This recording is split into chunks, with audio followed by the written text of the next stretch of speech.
Hello, guys, and welcome back to the Live Strong podcast.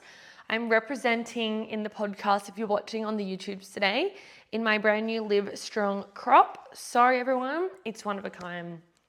One for me and me only. I've actually just arrived back home from doing a little photo shoot for some up and coming projects for the gym for the new year. It's so crazy how much work and stuff and things go in behind the scenes to make things happen in the gym.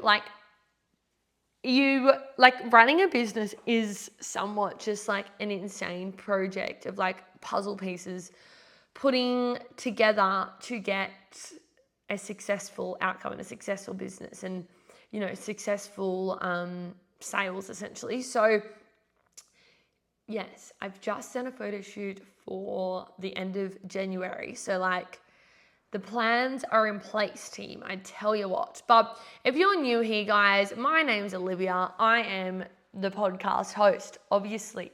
I own Live Strong, a PT and group training studio in Newcastle, New South Wales. And this podcast is all about fitness, health, life, chaos, all the things. And today we're going to be talking about why maybe you're not getting results, which is definitely like fitness coded and definitely coded in line with our 8-week lifestyle transformation. Oh, actually, it's not even called that. It's called the 8-week final push. We used to call them lifestyle transformation. Same, but different. But in line with that, because we're coming to the end of our 8-week challenge at the moment. We're at the back end of week 6. So we've got week 7 and then we're in the final week and final check-ins will be happening. So I thought the perfect opportunity to talk about maybe why you're not getting results or maybe why your results aren't where you thought they would be or something along the lines of that. Again, today I've been organized. I have my laptop here with me. So if you're watching on YouTube, you might see me looking down for the dot points, which is why I don't really like the YouTube, but I low-key want to start a YouTube channel, so I've got to keep posting on it, but because you can't expect me, guys, to remember the exact run sheet and all the dot points I've thought about when I sit down for a 30, 40-minute episode. So I need to be able to read off things and base my next train of thought off the next thing that I thought would be great in line, because if not, I would be just absolutely talking shit to you all. So I don't like on the YouTube that I lose eye contact with you guys. So I guess that's a little apology, but that's what we're talking about today. Maybe why you're not getting results. But let's start with maybe my high and my low of the week. Now, my low of the week, I'm going to start with that. And I didn't really know if I was going to share this or then I was going to share it and then I was going to share it. But I, on Tuesday, did a bit of a boo-boo to my back again, which is it was very, very, very frustrating. For anyone who knows me, I'm not a crier. I'm just not really an emotional person. Cried Tuesday night. I was just devastated. Devastated, annoyed, frustrated. The backstory, literally, no one probably cares, but maybe you do. This isn't a sympathy story. I think sometimes it's good just to tell that injuries happen. That's just the way of life and it is frustrating. And it's easy for me, a coach, when I'm saying, it's okay, we'll change the exercise. It's easier said than done. As a client, I understand when we are changing exercises, it's frustrating, it's annoying. You want to do X, Y, and Z. And I'm just letting you know, guys, I'm there with you on the train. This happens to everyone. Elite athletes, normal people, trainers, whoever it is. So I woke up randomly on Monday just with a really tight back. And it felt sometimes, so I herniated a disc in my back in October of 2023. Is that right? Yeah. Yes, of October 2023. So had a bit of rehab from that. Potentially didn't investigate it crazy. We just did a few scans. Potentially could have got more information on it, but rehabbed it pretty well with Nath very casually. typical like husband who is, you know, a specialist in his field, but talking to his wife, just being like, you're smart, you know what to do. I'm like, well, you're the one who has a master's in physiotherapy, Del, so you probably know more than me. But we worked along it together, pretty relaxed, sort of, kind of. Moral of the story. We got back to moving pretty well. I do get flare-ups though still, which is something that can happen with any disc injury in your back. It sometimes can never fully heal, and sometimes this can take years and years and years to be sort of like bulletproof. So I get flare-ups, which is fine. But Monday I just weirdly, I didn't train. I maybe trained on Saturday or maybe I trained on Friday, but like I didn't train on Sunday and it wasn't a leg day, like it was nothing crazy. So, and I actually, well, like I guess take it back a week. I'm already raving on, guys, but the week prior, at the end of all of my upper body workouts, I was doing a cardio finisher. 30 seconds on, 30 seconds off, 4 times skiing, 4 times riding. And on the sad day, the previous week, on the ski erg, my back just sort of just went, like it almost like shot me. And I was like, ooh, that fucking hurt. And it was my second last ski of the day and my workout was over. So I'd already done the whole workout, did all my rows, did 2 of my skis, and then it just, like, it was just 1 rep. Nothing crazy. I wasn't fatigued. It's only like 30 on, 30 off. So, you know, I try and sprint it, but sometimes I'm a bit lazy. So like, it's not anything crazy. And it just went, I was like, fuck, that shit for me. And then I just stopped there and my back felt pretty tight. I had some Nurofen, and later in the day, it just got a bit better. And by the next week, it was pretty good. I was a little bit more cautious of it. I trained normally that week. I didn't do cardio though, just because I was like, I might just like leave the cardio this week just because. So that week didn't do cardio. But then the Monday came, I woke up feeling a bit off this week. So I took an extra rest day on Monday. I was like, rest day, good girl, listen to your body. Tuesday, still tight, like to the point that I'm leaning over doing things and I'm like, my back just feels like unstable. Like the best way to describe it is like my spine feels hollow. Like there's like a gap in it. It makes no sense, but it's sort of like the sensation I feel. And then I was like, okay, well, I'm going to try and train legs today. We already know where this story is going. But I was very sensible about it, and I understand my body pretty well. So I did a warmed up really well, like a little bit extra than normal, a little bit more focused than normal. Actually felt good. Like there was potential that I would do like some knee rolls and some body weight hip thrusts and feel like shit. And I was like, I actually feel quite good. And even when my back was sore, I'd always be able to engage my hamstrings and glutes fairly well to be able to use them and not use my back in exercises. Like for a lot of my training, I could do hinging patterns. So a bit strange, but anyway. So I was like, we're meant to be doing barbell squats. Put the bar on my back with just a 20 kilo bar. I was like, it actually feels good. I'm not getting any discomfort. Like I'm feeling good. And I was like, well, maybe like my back is just feeling a bit like niggly. I'll just like respect it. I won't push heavy. I'll just go crazy, sensible. But then, which potentially was a bad move, you know, you can't really even say that, but then I put on 50 kilos from a 20 kilo bar to 50 kilos as my second warm-up set, because I was planning on starting at 70, because if I was going at 100% this week, I should have been squatting probably close to 90 kilos. So if I was starting at 70, I was already like off where I'd already deloaded slightly from what the goal was for the week and the plan was for the week. Literally did 1 squat at 50 kilos, hit the bottom of my squat, and my back just was fucked. Anyway, re-racked the bar off my 1 squat, and I literally just walked out of the gym and I just went for a walk. At this moment, like all the coaches had PTs, Nath was in there, and Nath texted me, where did you go? And I was like, don't even talk to me. So moral of this long story, guys. Tuesday, the back was fucked. Came home, had a little sook to Nathan. We had a bit of a game plan, but and it felt so sore. And the pain wasn't bad. I'm pretty good with pain. It wasn't that bad. I wasn't going to whinge about the pain. I've been demoing in the gym all week in pain. I'm sure clients probably haven't even noticed, but on Wednesday, I come in and I'm demoing burpees because I'm just just do it, Olivia, it's okay. But I'm in agony. But anyway, so I've been doing things in the gym. But the more thing, it was just frustrating that I had worked a year more to really just be careful with my back. And I was so concerned that this was just I was going to go back to square one. Today is now Friday. It happened on Tuesday. I am feeling a lot better. Like from probably yesterday afternoon, after being on my feet all day, I was like, I'm actually not feeling too bad. Today, also not feeling too bad. I actually went for a run this morning in Run Club, which I was very concerned about going into. I would say I was very cautious. I didn't run fast, but I definitely didn't run slow. But I was going down the smallest hill, core like severely braced. So like I was definitely like looking after it. But anyway, haven't trained this week. I didn't train the rest of the week. I probably could have gone and done some machine stuff, but I honestly just didn't want to risk it at all.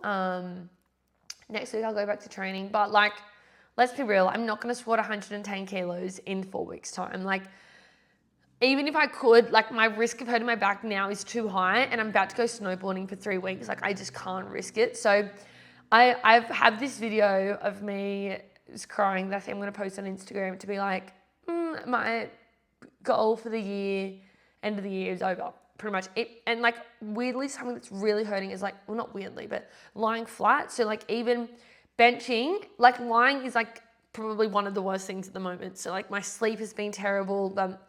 Anyway, I'm feeling way more positive. I feel like next week I'm going to be able to get into the gym and I'm going to be able to train.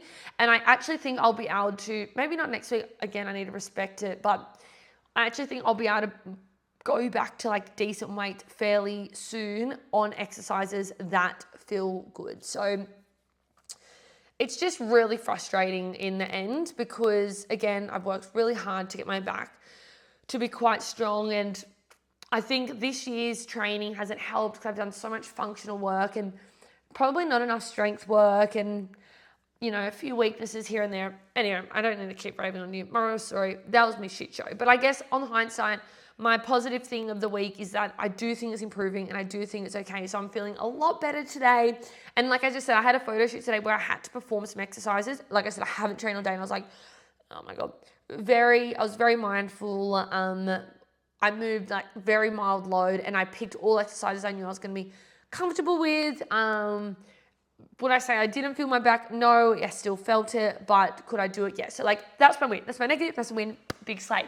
Let's get into the recommendation, guys. So I've already been talking for 15 minutes and, you know, not to have another whinge. It's 3 p.m. Literally haven't ate since breakfast because photo shoot and I was like, sit down and do this podcast or it will not happen today. So recommendation. This is a good one, guys. Netflix. #1 at the moment. It's called Physical Asia, I think. Physical Asia. Now, it's a bit of a random name, but what it is, and me and Nathan are like obsessed with these shows. There's all different versions. There's a few different, like Physical 100, Physical, I don't know, there's all these different versions of it that have come out. And it is an Asian country. I think it originally started in Korea, like thing. And they're like, it's based on all people who are like ex-athletes, like professional high-level athletes. Like if we lived in these countries, you would have known who those athletes are. But they're all like Korean, I don't know, like a random Korean rugby player, like, you know, but obviously in the country they were a good, big, successful person. And they do all these like crazy fitness challenges. Like they're just like super fit still, but they're ex-professional athletes and they do challenges. Moral of the story is #1 on Netflix at the moment. If you're wanting a good watch, they do dupe their voices over. So like the Asian non-English speaking participants, most of them are duped. Some of them speak English and then they're English speaking.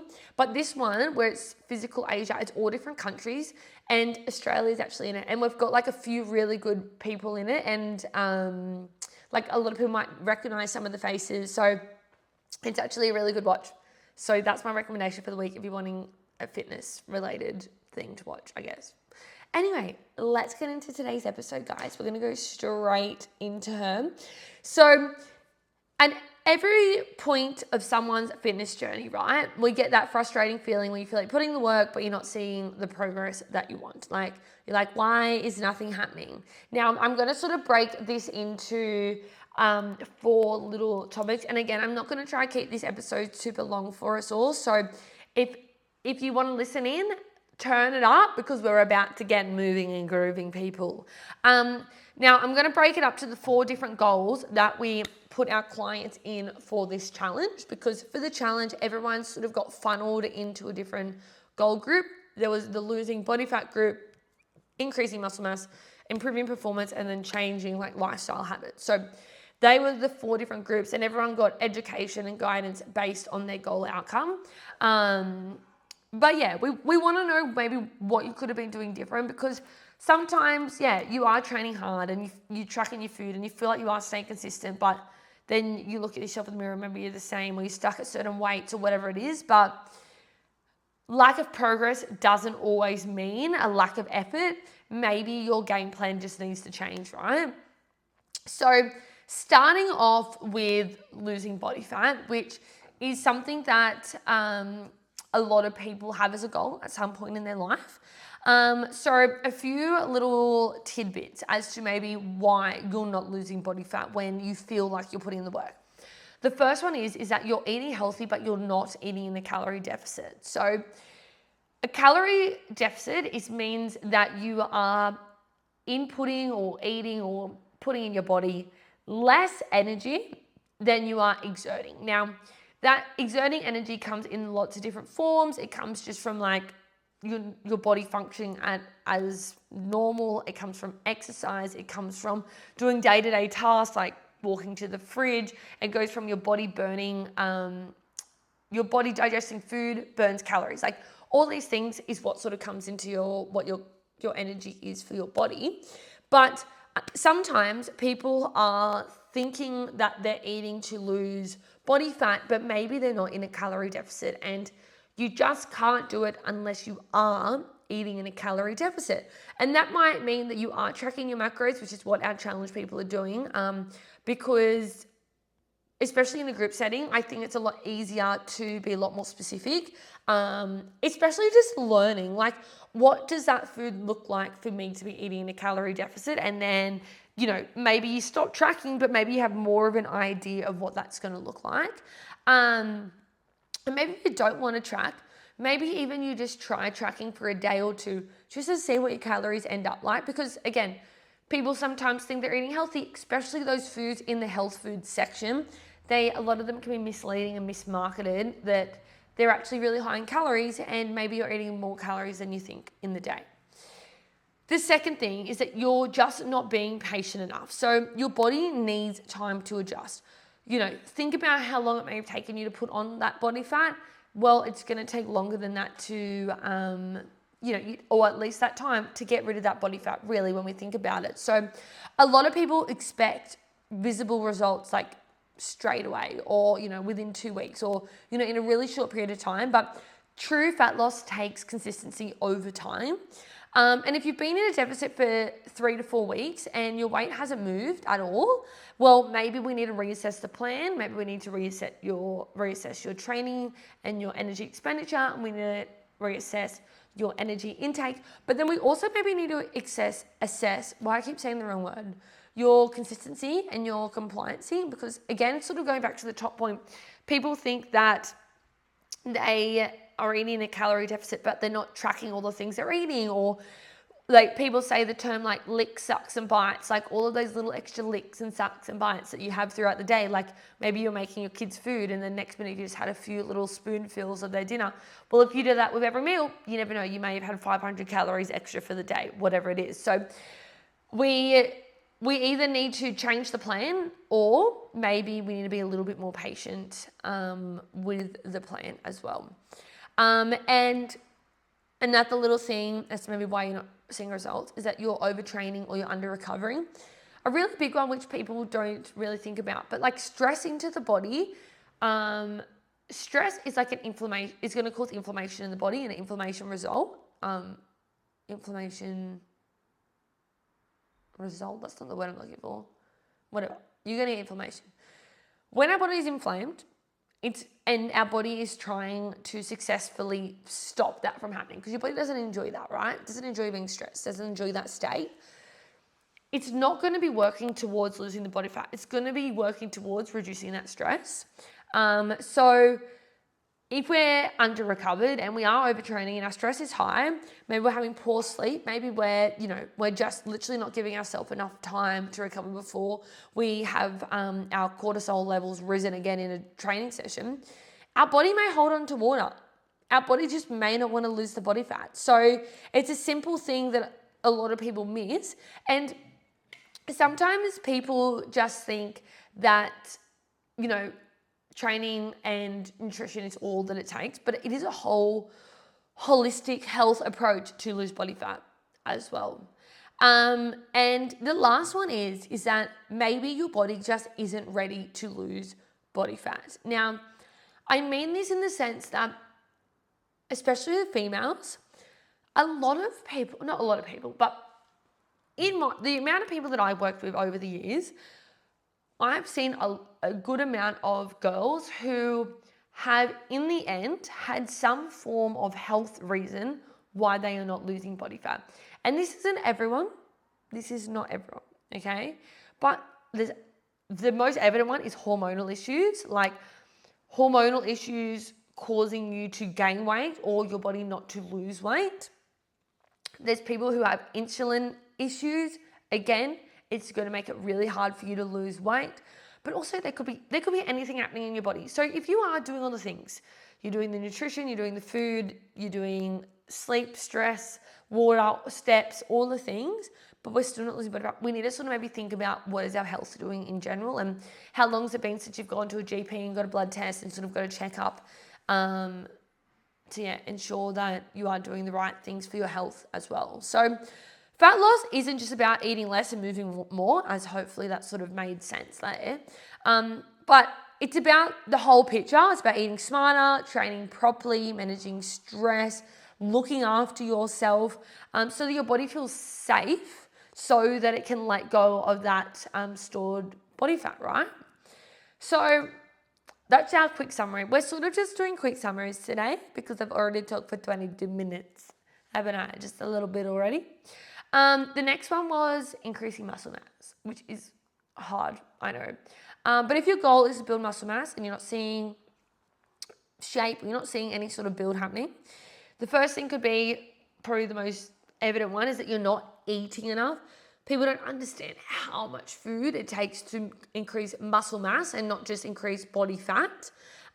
So that means eating more than the energy that we're using. So with a deficit, we're eating less, and this we're eating more. So we need a lot of food. So if you're eating like you're still trying to lose weight, your body simply just won't have the nutrients to go, right? So we need to be making sure that we're eating enough food. We need to make sure we're eating enough protein, and potentially this is a great opportunity to, again, track your macros, see where it's at, maybe just do it for 1 to 2 days.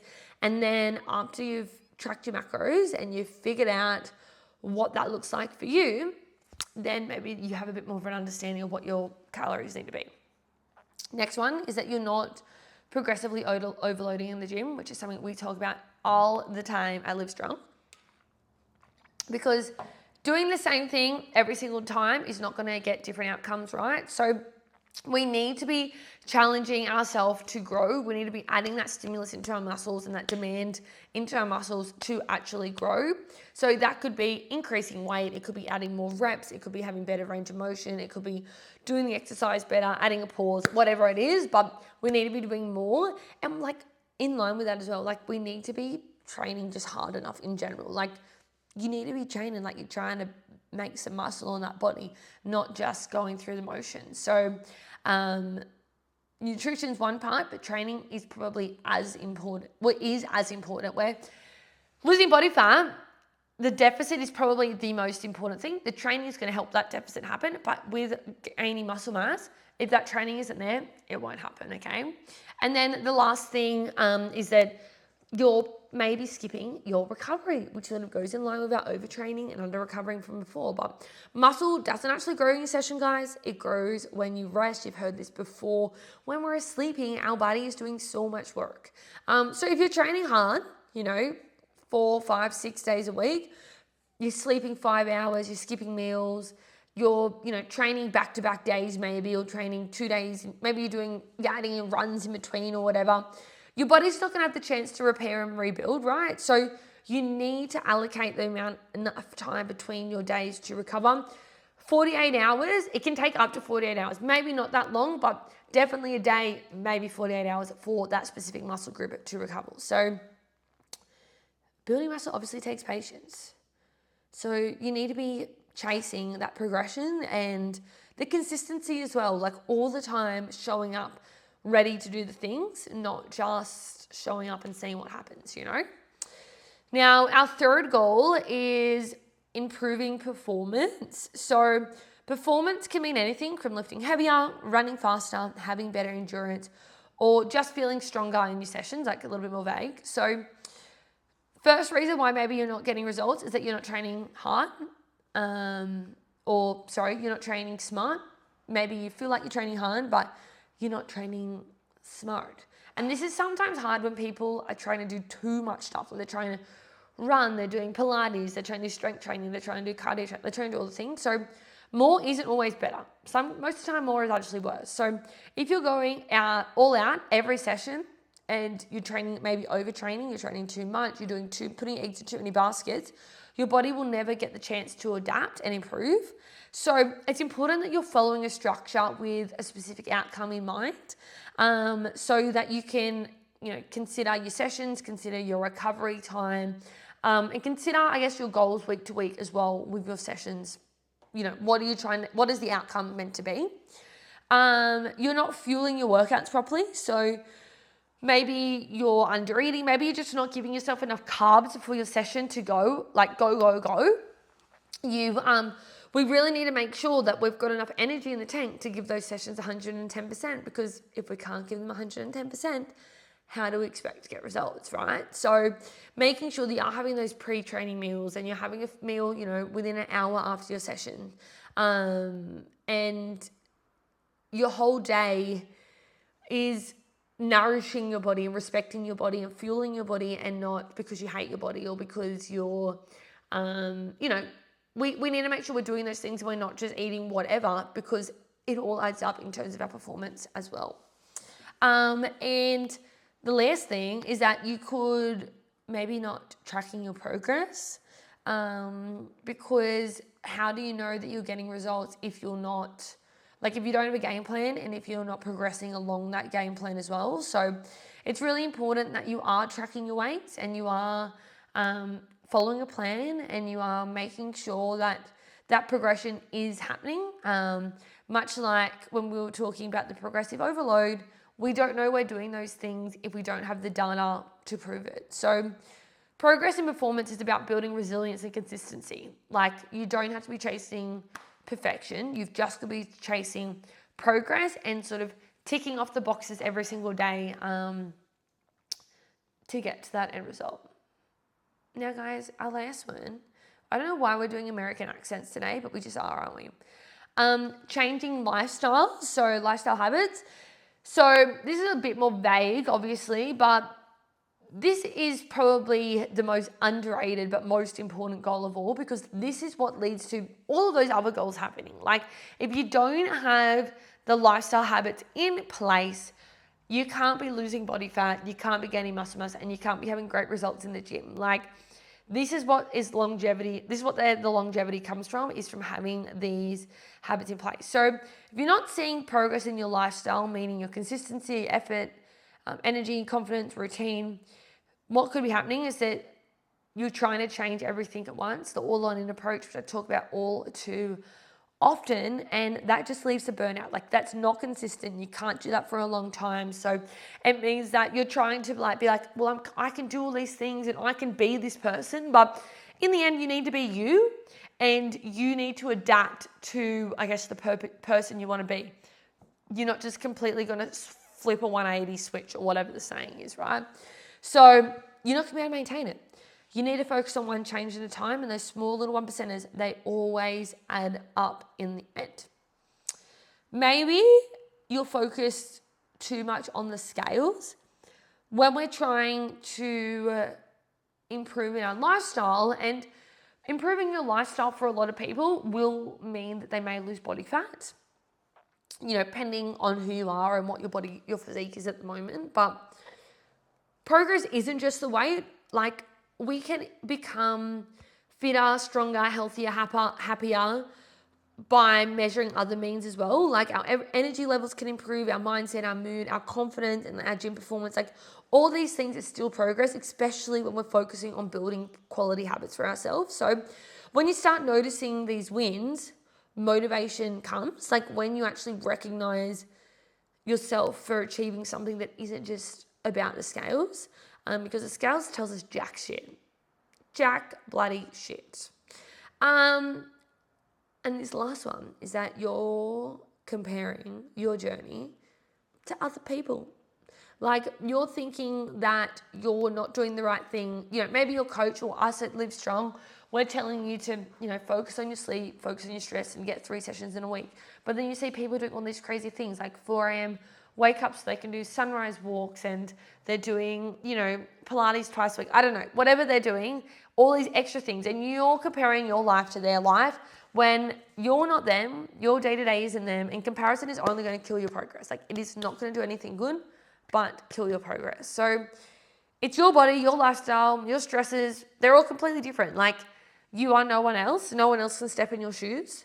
So you need to focus on you and your goals and your changes so that you can get results, right? Now, lifestyle change is about identity, like I said, not becoming a completely new person, but transforming the person that you already are. So it doesn't have to be intense. It doesn't have to be all or nothing. It doesn't have to be this crazy grind mentality. It just has to slowly happen. So these habits all add up to the long-lasting results, guys. Like, they all do. Even if you've had a small change, that is a change that is successful. Like, that is a win. Any change is a win. So I know I sort of buzzed through those, but because I raved on too much at the beginning, didn't I, guys? But realistically, there's lots of reasons why maybe you're not seeing results, but there's also a lot of reasons why maybe you're not recognizing your own results. And hopefully my challenge, guys, who listen to this, you do feel that you've improved in some way, shape or form, but it's important to know that 8 weeks still isn't a long time. Like, in the scheme of things, still not a long time. So after 8 weeks is a great time to reflect and understand where you've done well, where you've done poorly, and what you can improve moving forward, so that you can only strive for more, but also be proud of yourself of what you've already accomplished. Obviously, Christmas is around the corner, so that makes things a little bit tricky about where you're going to head from here on out, because a lot of people will become a little bit more relaxed over these next few weeks, which is so fine, and then potentially going to pick up where you left off in the new year, which would be beautiful. But yeah, guys, if you're not seeing progress, don't panic. Like, it doesn't mean they're not working. Sometimes things take time, or sometimes things just need to be refined. I think that might have rhymed, so that's like the perfect way to end this podcast. We've only got a few episodes left for the year, guys. I'm going to end it on 50 episodes because I feel like that's so clean. And I go to America in 4 weeks, so crazy shit. But have a beautiful weekend if you're listening to this on the day it's coming out. And I'll see you all next week. Bye, girlies and boyies.